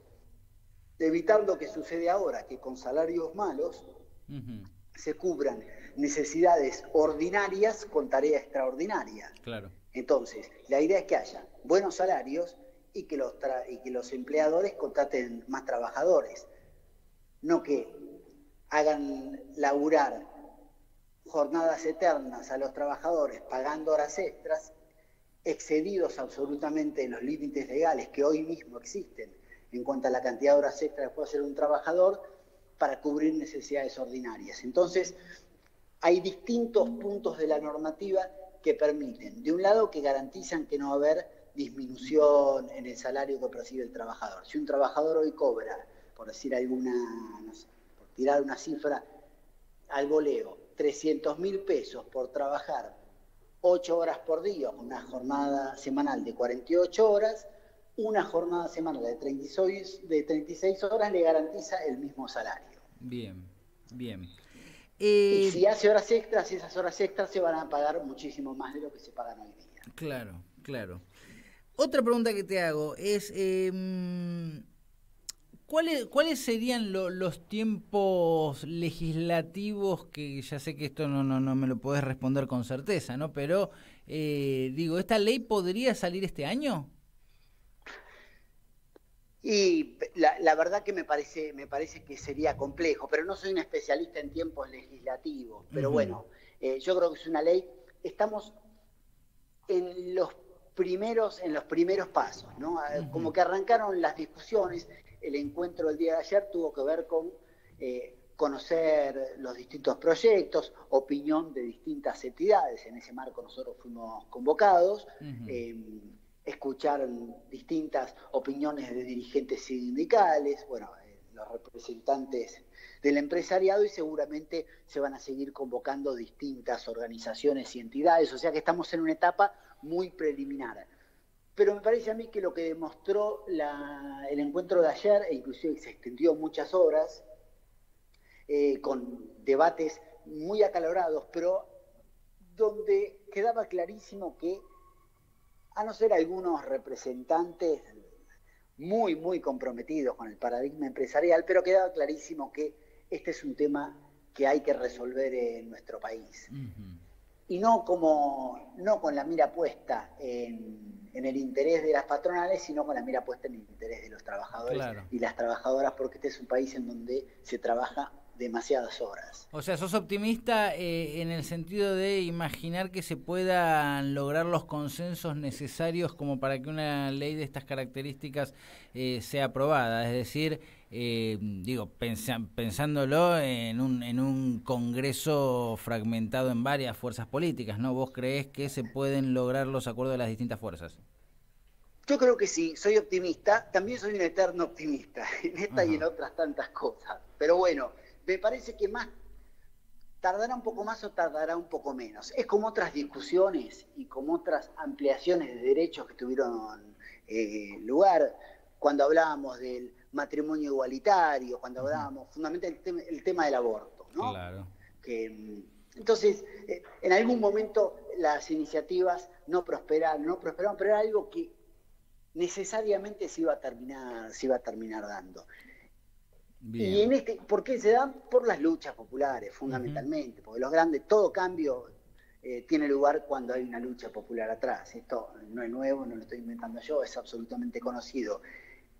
Y fue muy interesante la posición de los representantes de las entidades gremiales, con mucho conocimiento sobre el tema, comentando experiencias en algunas empresas que habían tenido estos proyectos como experiencia piloto y lo buenos que habían sido desde todos los puntos de vista, no solamente de los laburantes, sino también en lo que hace a las propias empresas. Entonces yo creo que es un tema que en algún momento va a terminar. Después se verá la forma, cómo se implementa, si es gradual. Claro, esa era la otra pregunta que te quería hacer, si ya se ha estudiado o si ya se empezó a debatir cómo se implementaría una medida de estas características, que se me ocurre que no debe ser fácil, ¿no? No es que sale la norma, uno aprieta un botón y pasan todos los que laburan 48 horas a laburar 40 o 36. No, exacto, ahí hay distintas propuestas. En ese sentido, algunos prevén que sea gradualmente, que primero se pase a unas 7 horas, que después se pase a 6 horas, en más o menos tiempo, pero bueno, se dará todo en el marco de las discusiones que correspondan. Después, obviamente, la actividad económica es heterogénea, hay distintas realidades, bueno, habrá que evaluar las vías de reglamentación, podrán hacerse los ajustes que correspondan en función de las distintas realidades. Pero lo que no cabe la menor duda es que hay que avanzar en una reducción de la jornada de trabajo sin tocar en un solo peso el salario de los trabajadores. ¿Por qué? Porque tenemos que mejorar las condiciones de vida de nuestro pueblo, que está compuesto por los laburantes. Y esto me parece que es clarísimo y es el eje central de esta discusión que se viene, que por supuesto que va a ser acalorada, pero me parece que tenemos todo de nuestro lado para que se pueda finalmente contar en Argentina con una ley de esta característica que va en línea con el avance de los tiempos y lo que está pasando a nivel mundial. Luis Federico Padín, abogado laboralista, integrante de la corriente de abogados laboralistas 7 de julio, te agradecemos muchísimo por esta conversación con Radio Caput. No, por favor, gracias a ustedes y un abrazo grande para todos por allá. Un abrazo, chau, chau. Muy bien, 35 minutos pasaron de las 12 del mediodía, Laureana, un poco de música, ¿te parece?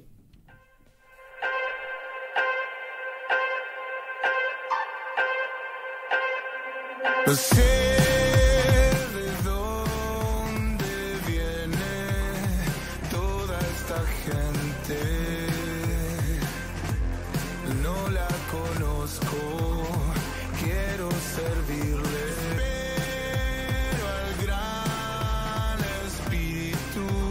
Estoy señalando, espero me ayude, te quiero abrazar. Este lugar ahora es mi casa, una lucha contra miles de enemigos que nunca va a terminar y nunca va a terminar.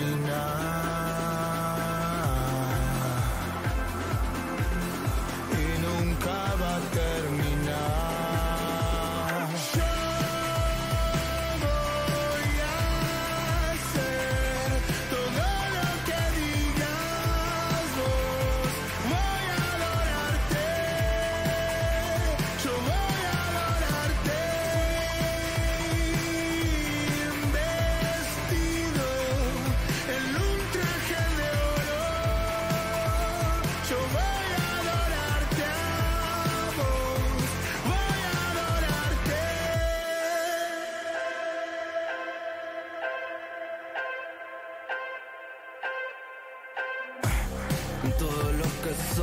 tropezó del lodo, aprendiendo a gambetear en la boca del lobo.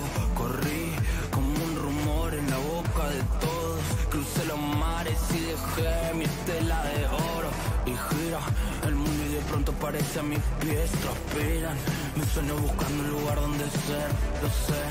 El camino es largo pero no gana la sed. Y estoy dispuesto a creer, a crear los motivos que viajan conmigo y no me dejan caer. Haré que la gloria caliente tu cielo en invierno. Yo sigo intentando esta hazaña en este nido de pirañas que a veces se viste de infierno, donde los dedos se ensañan y mientras señalan piden mi destierro. Pero ni toda la guadaña juntándome al cuello pueden torcer mi destino de hierro. Todo llega y hoy pareciera que así estaba escrito. Cerramos los ojos, apretamos los dientes y confiamos en la entrega. Profanar el Olimpo y volver a la tierra para ser testigo del planeta de una historia que era eterna.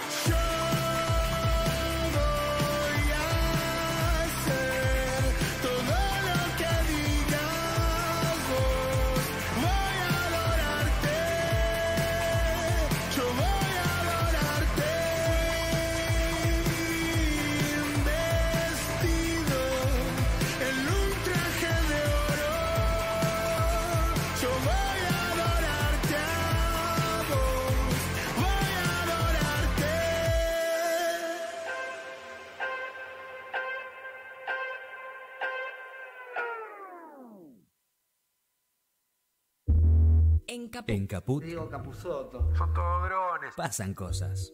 Los liberales me fascinan.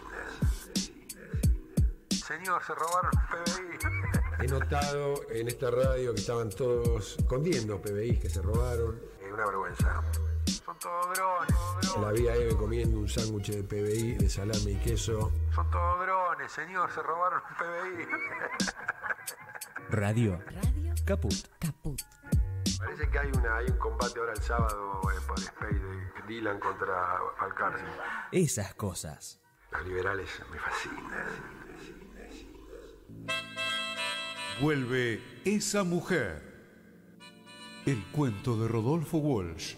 En el Complejo Teatral Ítaca. Segunda temporada. Todos los viernes a las 20:30. Entradas por Alternativa Teatral. Un panorama del mundo del trabajo. Horas extras.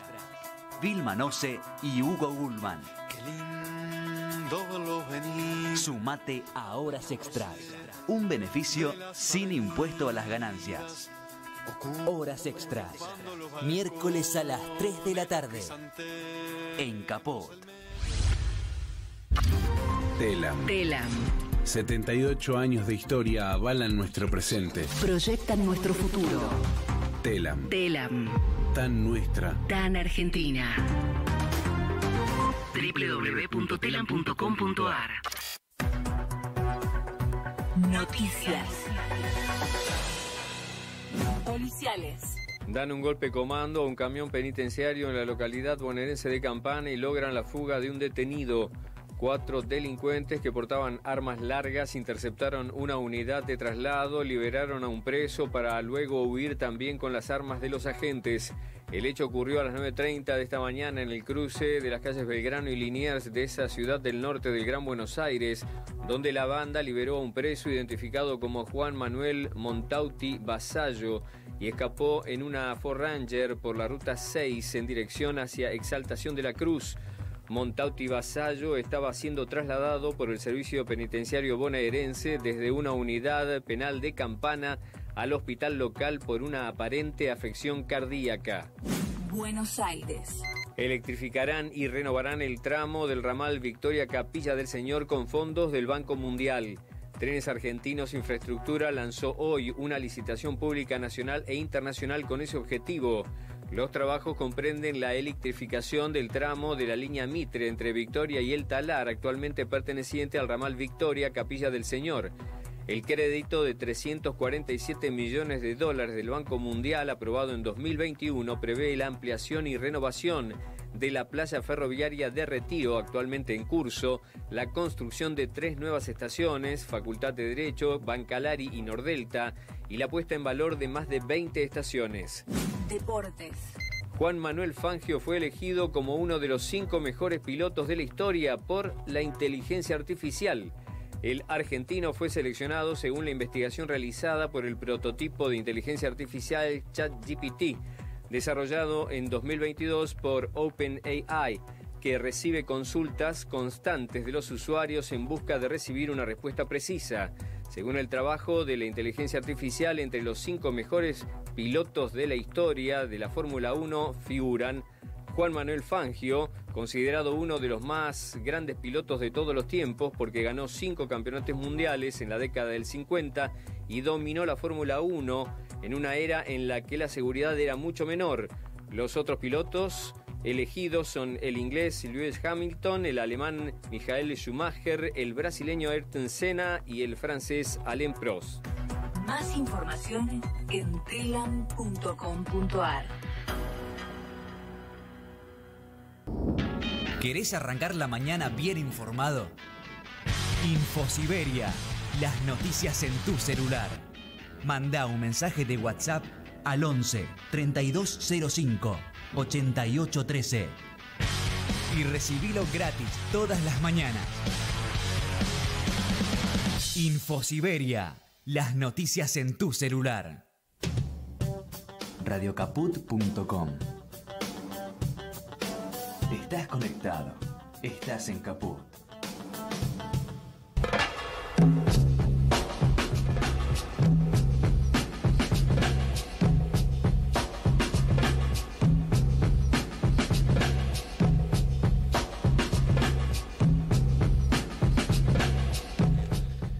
43 minutos pasaron de las 12 del mediodía. Último bloque, el bloque Lucas, el bloque del recreo de Lucas, el bloque en el cual viene Lucas a escuchar una canción de Charly García. ¿Cómo te va? ¿Cómo te va, Juan? Bien, ¿y a vos? Todo bien. ¿Cómo te trata la vida? Esta primavera que no llega todavía, pero ajá, que dicen que ya es primavera, dicen así.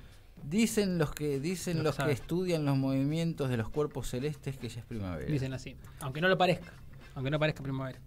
No vimos el sol, ¿no? En esta ciudad desde que es primavera. Encima ayer un día horrible, que llovió, ahora hay sol, dicen. Ahora hay sol, y no sabemos, porque estamos nosotros en un estudio que está cerrado de manera termonuclear, hermética, no, exactamente. No podemos ver. Che, ¿qué vamos a escuchar hoy, Lucas? Vamos a escuchar una canción, una rareza. Una rareza de Charly García. Sí, una joya que los fans atesoran. Una canción muy poco conocida, justamente porque nunca se editó en ningún disco de Charly. Solamente se editó y creo que se compuso exclusivamente o se grabó solamente para un álbum de Moro, de Oscar Moro. De Oscar Moro. Sí, el baterista de Cerú. La canción se llama ¿Cómo me gustaría ser negro? ¿Cómo me gustaría ser negro? Bien. Tema del año 87, tengo entendido. No salió en ningún disco, ¿por qué será? Porque generaría así las discográficas, bueno, esto no te lo publico, será una de las posibilidades. Porque es ya el título es bastante sugerente, hay todo un enigma alrededor de esta canción. Es un título, digo, porque además en un momento dice, ¿cómo me gustaría ser negro? Y con mucho olor. Con mucho olor, claro. Hay yo buscando más o menos alguna data de esta canción, que hay poca, encontré que hay cierta teoría que dice que habla del peronismo. Ajá. Cierta, o sea, esa frase mismo como que busca como somos tipo los negros, claro, somos los grasas, o sea que va en esa línea. Como una especie de provocación al gorilaje, una cosa así, parecería ser. Bueno, tiene claramente es irónico lo que plantea Charly García y pareciera ser que va en esa línea, ¿no? Porque dice, si yo fuera un ciudadano de primera amparado por la Constitución, amparado por una Constitución, yo te podría decir que me cago en tu amor y que me gustaría ser negro y con mucho olor. O sea, da toda la sensación de que va por ahí, ¿no? Puede ser eso.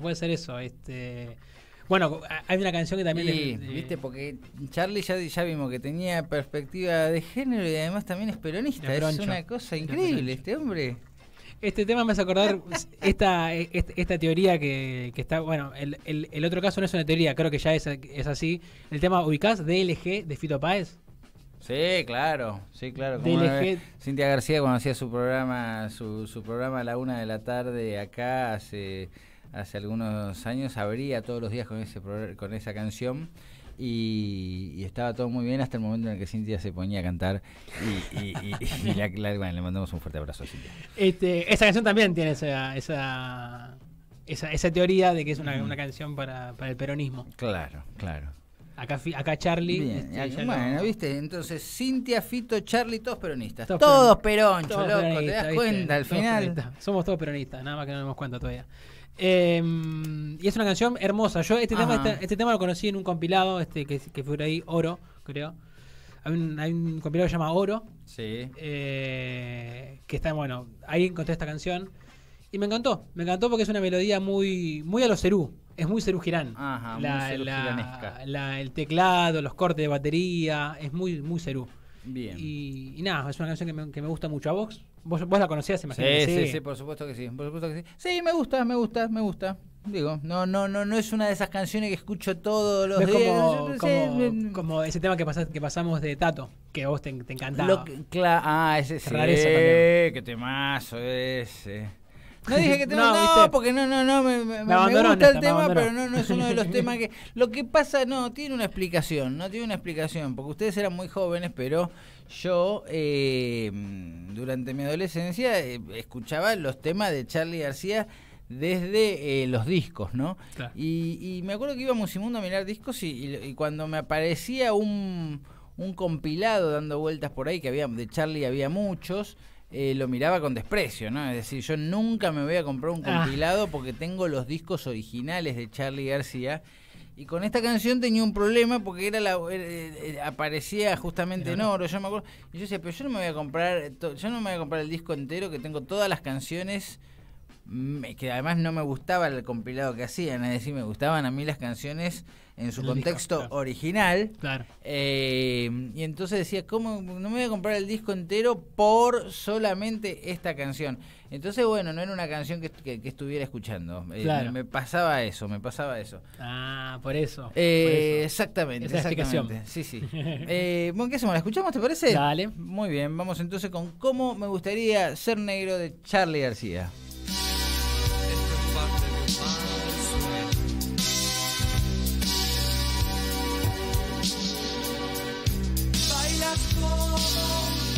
Es bien, girando hacia alrededor. Sin tu amor soy un delfín que no tiene monitor. Si yo fuera un ciudadano de primera, amparado por una constitución, yo te podría decir que me quedo el amor y que me gustaría ser negro y con mucho dolor.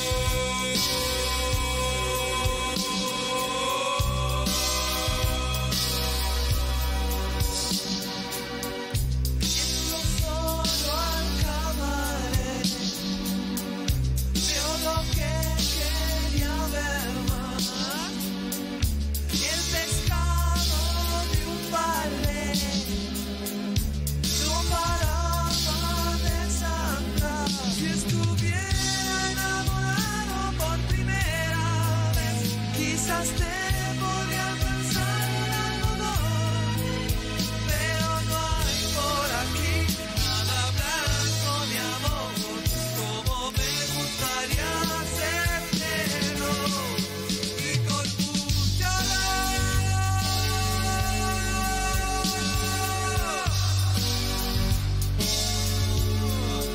Hablando puedo por televisión.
Muy bien, temazo de Charly García. Entonces, ¿cómo me gustaría ser negro? Señores, señoras, nos vamos. Lucas, ¿qué temazo? Qué temazo, ¿viste? Lo dijo al final, lo conseguimos. Lo dijo. Tiene una introducción muy ochentosa. Y esa batería, ese reverb de batería, ¡pah! Como suena, bien ochentas. ¡Pah! ¿Cómo es? ¡Pah! Con eco, como un eco. ¡Pah! Che, Laureana, habíamos escuchado 3 canciones antes que eligió usted. ¿Nos cuenta de qué se trata? ¿Qué fue lo que nos seleccionó para hoy? Por supuesto. Hemos escuchado todos estrenos de esta semana. Todos estrenos de esta semana. Uno nos trae canciones de hace 35 años y la otra trae canciones de hace 5 minutos. Bien. Sí, así es. Bueno, la primera fue Los Pibitos. Buen día. Buen día. Un tema muy lindo, fue muy buen día. Pregunte. Los Pibitos, ¿es una banda de cumbia o...? No, viste que es medio... No, por eso no escuché. No registraste. No, es más tirando a indie. Que no, lejos de la cumbia. Los Pibitos. Qué buen nombre. Bien, segunda. Árbol con Cada Año Más Extraño. Ajá. Para mí un temazo, de los últimos que vienen sacando, de los mejorcitos. Ok. Y por último, mezcla rara en Investido, que son Eblay y Woz, que Eblay es el productor de Woz, y Santiago Motorizado de El Mató a un Policía Motorizado. Ajá, bien, me encantó. Y el último tema del día, no es un estreno.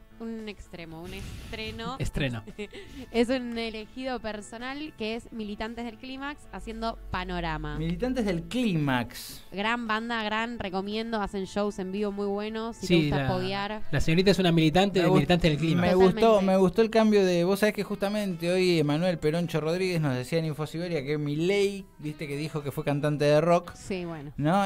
¿Cómo se llamaba la banda? Él mató a un obrero tercerizado. Señores, señoras, hasta mañana, chao.